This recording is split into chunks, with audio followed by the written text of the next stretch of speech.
Okay, action. Clap, clap. July 7th, 2002. This is our priority tour number 5. And here we are in the house 3, under the floors of the house, under Midden. And we are talking about the priorities that have been taken last week. From the features removed, already removed, so we don't see the feature anymore. But I will just briefly introduce the feature. So the first unit that we will be looking at is from feature 789, right? Which is an ash collecting feature in front of the oven 785.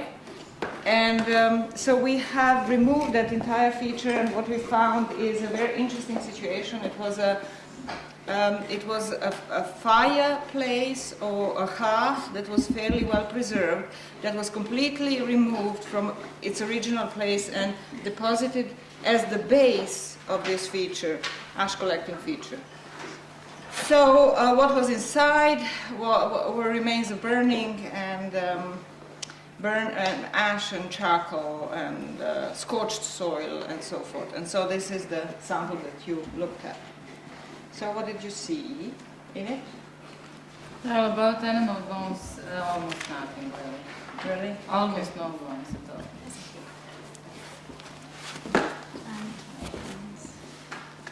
Sorry. And how about obsidian? Nothing at all. Nothing at all. Okay. So it was fairly clean deposit. Okay. Plants? Sample has a low density, but plant remains are very diverse.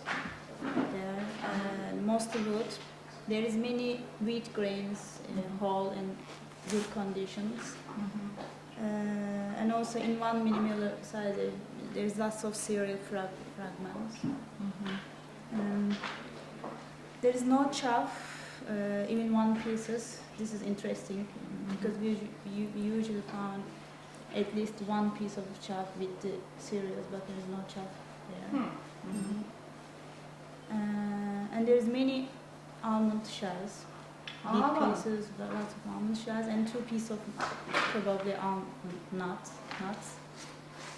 And I can say this sample has more food remains, except little bit wood, such as cereal, pulse, and nuts. But almond shells you don't find very often, or do you? What context do you find them in? Various contexts? This here actually we found from the almond nuts of Quinlan. And interestingly, in the same corner we had a niche in earlier phase, in our phase 4, I think it was, up here, that was full of nuts. So it seems that all the features that are in this corner had something to do with nuts. This is a nut corner. It's a fruit and nut corner. Fruit and nut corner. Yeah, there is something there about that whole area that you produce so much nuts. Okay. So,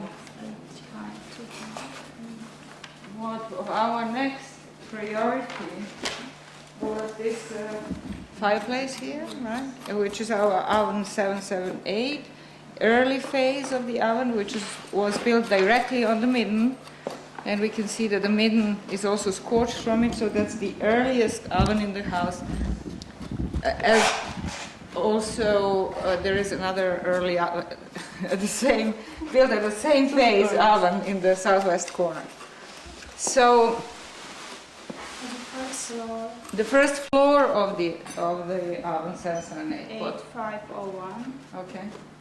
And sample was very tiny, and the sample has a low density. There is no bigger than 1 millimeter remains, just 1 millimeter, 0.5 millimeter. Just 2 pieces of parenchyma and 1 white seed. That's it. So nothing interesting. And one burnt bithynial perfume. Meaning what? Those snail snail. things, yes. Just one and no mammal bones at all. Okay. Not surprising. And no obsidian. Okay. Very good. The rim of fire installation is 8504. Okay, so that's the rim of the same Yes. fire installation. Okay. This sample has also low density and mostly wood. The remains are in poor conditions and very fragmented. There is some cereal and a few chaff and wild seed, and not bigger than 2 millimeter. So nothing special again. Bone, Almost nothing. nothing. Obsidian, nothing. Nothing. There it goes. Okay, that was easy. This is a good priority tour. Nothing, nothing. And second floor, 8507. This one is has again low density but richer than the other two samples, first floor and ring. Mostly wood, lots of cereal fragments in wet conditions, some chaff and prime canal. There is many variety of wild seeds such as ramex, quinopods, marshy plants. These three samples are quite similar in terms of plant remains and their conditions. All of them has very little plant remains and in small size. The second floor more dense, probably first floor and the other in terms of plant amount. The sample from rim is between two floor samples. I mean, first floor has less plant remains and second floor more dense. The rim is In the middle. Yeah. But it's all similar. Yeah, plants. also the kinds, Right. different amount. Anything to add in terms of stone and so on? Nothing. 12 small pieces. How many? 12. 12 pieces. That sounds like a lot. But what's their size? Like the tiny little flakes. Yeah, tiny flakes. Mostly from 1 to 2 millimeter fractions. Which is that typical for typical deposits to have those tiny flakes inside the house? Or is it? It is quite common for all the fire installations. Oh,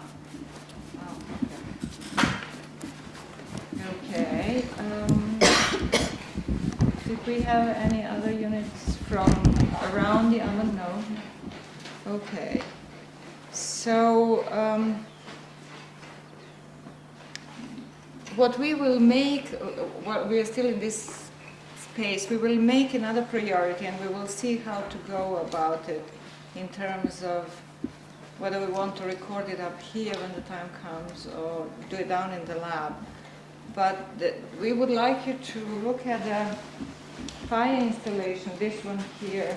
We removed its floors, and by the looks of it you might not have a very interesting sample, but still you should probably look at it, especially to see if there are more nuts and fruits. And Slobo, you have to give us the unit number of this that we want to Well, I prioritize. think it was 8563, I'm not sure. 8563, Yeah. but we can check, we'll check. And another priority should be sample. It is 63. And a sample from this unit here, which is, what is that unit? Your unit. 8572, this one. 8572. And 8571 is one here.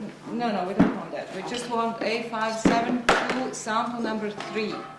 We want you to look at sample number 3 because it's ashy material that comes from the very bottom of the post hole. And we have 2 other instances where we have such ashy material associated with features like that. And here at the bottom of this feature that doesn't exist anymore, our feature 792, which was a bench, the very bottom of it was this concentration of ash. And then another instance is the foundation deposit that we had here, 2 bifacial obsidian coins right here in the entry area that were also associated with this same kind of ash. So we just wanted to look at that stuff and see whether there is anything special in it, if you can tell. And because it seems that there is a deliberate deposition of ash at the very beginning of all of these important features. But on the other hand, it could be just a typical midden situation, because this is the boundary between the midden and these features. But it seems like there are a layer of concentrated ash and then the features. Okay, so do you want anything prioritized that we sent? No, they don't. Okay. Just the one, unit 8572, what's the number? No, one was, Tanya's was what? 8572, it's the postcode. What are these? No, I was just, we don't have samples from those. I was just saying for the record that this is the association that we have found, but we're giving you one sample to analyze. Okay, so let's go now talk about space 88, and then that's it.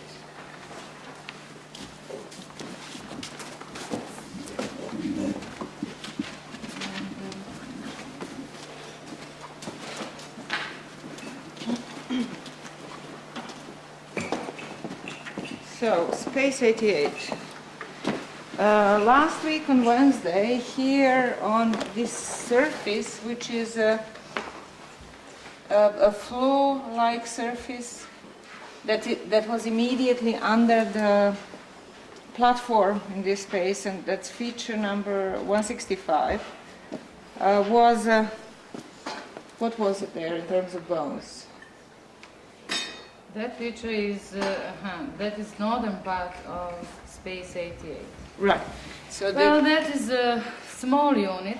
Large mammals are presented only with few pieces. What is interesting is that that unit is looking somehow redeposited. I mean, fragments found there are of various weathering stage, of various color, and various element distribution. So everything speaks to redeposited material. There are comparably a lot of digested pieces of bones, which points to dog presence or redeposited material.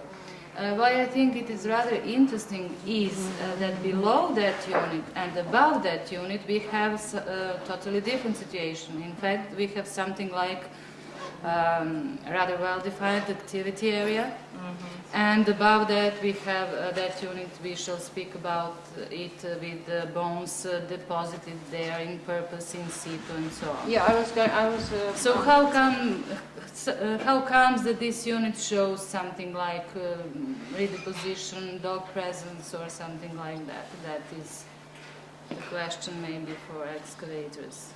Yeah, I wanted you to say first what were those big bones that were found here, because we decided, the reason that we decided to make this unit priority is that we had a couple of very large bones, which Okay, let me tell you about that.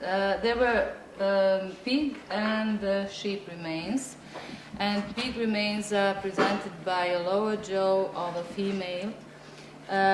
This lower jaw was first fractured for marrow extraction, and it was roasted then, and there are clear evidences of this roasting because anterior part of that lower jaw with teeth is burnt. Teeth are burnt.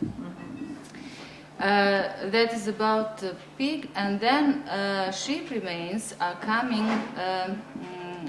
What is, I think we could rather say with certainty that they are coming from 3 pieces of sheep meat.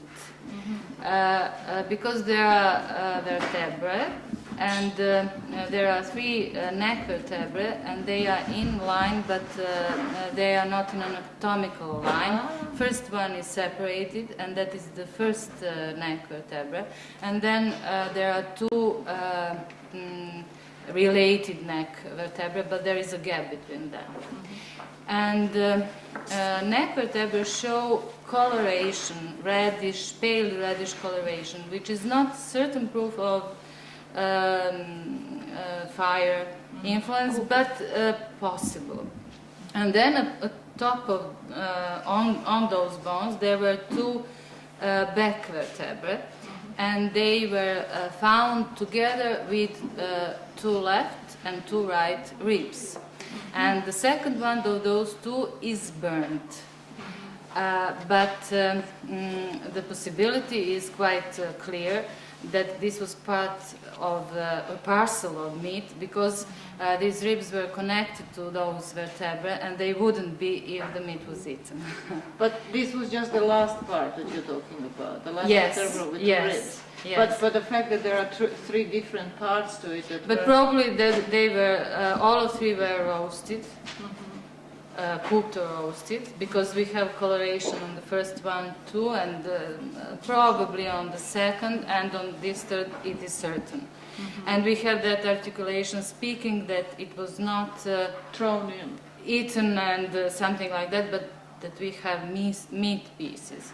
And there are cuts on the rib fragments which show how that meat parcel was cut. So you think they were put in with meat on, Yes, on the bone? yes, But yes. they come from different animals? No, they come from the same animal, but they are different pieces of meat.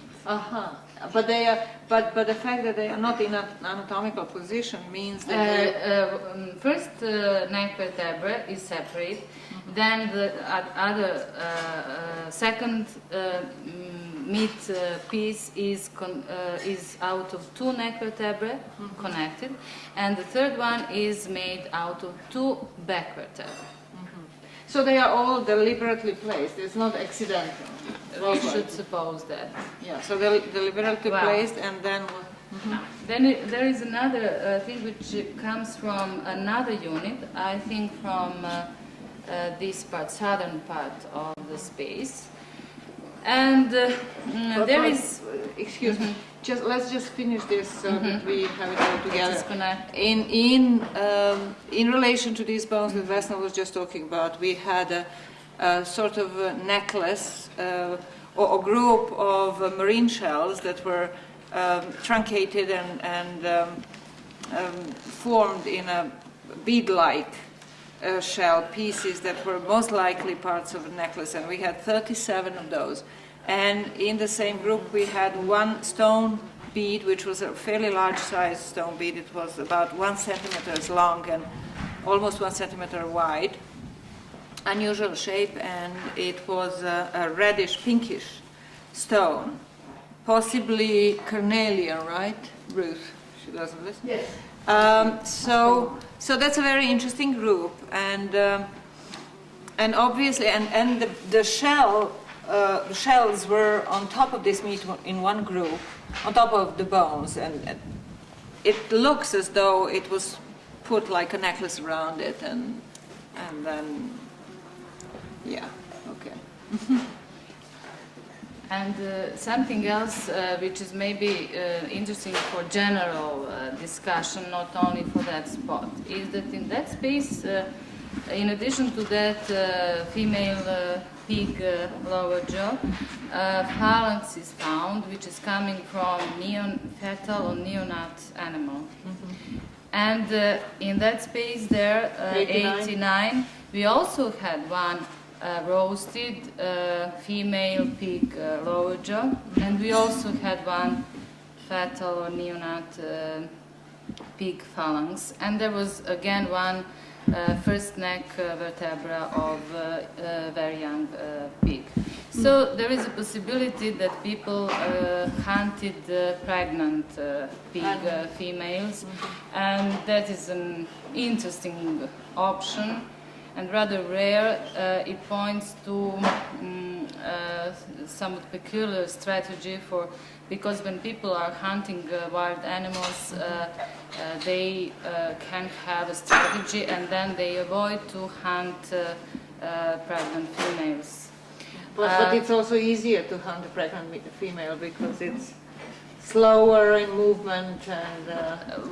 Well, this is maybe not the most important fact, but if they have a strategy, then they don't want to hunt pregnant females. in order to have more Yes. youngsters. Yes. But if they're not worried But about that, maybe they were not worried. there is enough. There was enough. If they were oriented to their domestic stock, then maybe they didn't worry. But there are other possibilities, and those fetal bones of young piglets, they are very interesting. How they came here? Maybe they were, maybe they killed the female, and they bring the pets home and something like that. Or maybe they maybe herded the wild pig. What Or about maybe herding the they wild were pig? somewhere on the beginning of experimenting towards domestication, thinking about it and something like that. So that is just how to say, for general discussion, that there is maybe something happening also Right. about pigs. But also for general discussion, it's very interesting that in these two spaces, 89 and Yes. 88, we have the same combination of Yes, lower jaw that's yes. partially burned and neonate phalange, and that's really Yes, and the pattern of treatment of those lower jaws is exactly the same.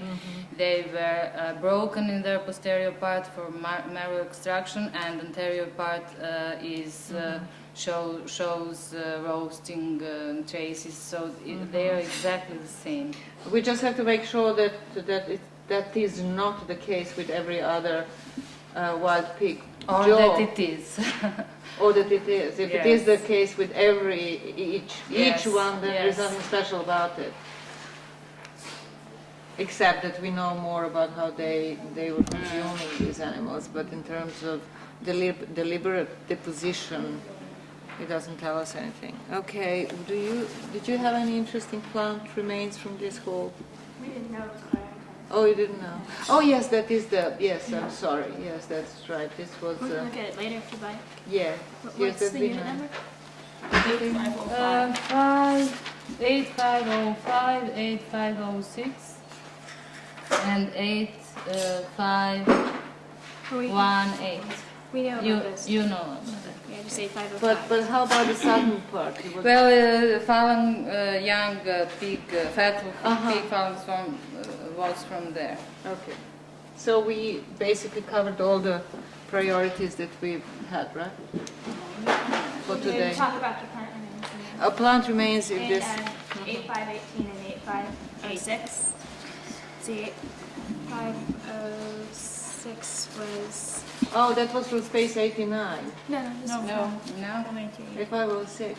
We have 8406. two units. One is from northern part and other from southern part of the space, because they Aha. were somehow different. It was actually the northern and southern part of the southern part. So it was Oh, so really it's the central central Yeah. in the south. And the reason we decided to take that as a priority, to declare that a priority, is that we had such a number of thin layers of living deposits on floor surfaces, and they were all so compacted and difficult to distinguish. So we just took a bunch of them out together. Okay.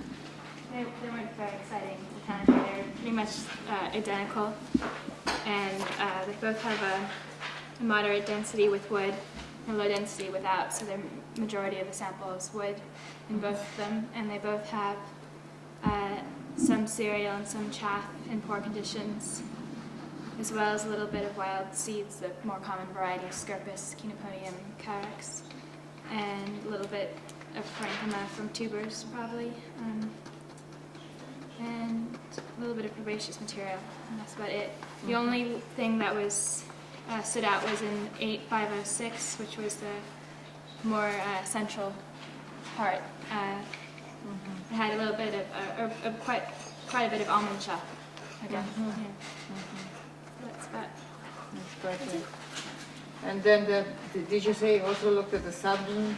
Yeah, the two were, I mean, the same basically. Yeah, the same situation. Right, so that's it. Did you have any flint from? Yeah. or obsidian? But I think it's quite ordinary for the fills just above the floor. So that actually fits the picture. Okay. Well, this concludes our 5th priority unit session. And thanks to everybody, and see you next time. Tune in. Bye-bye.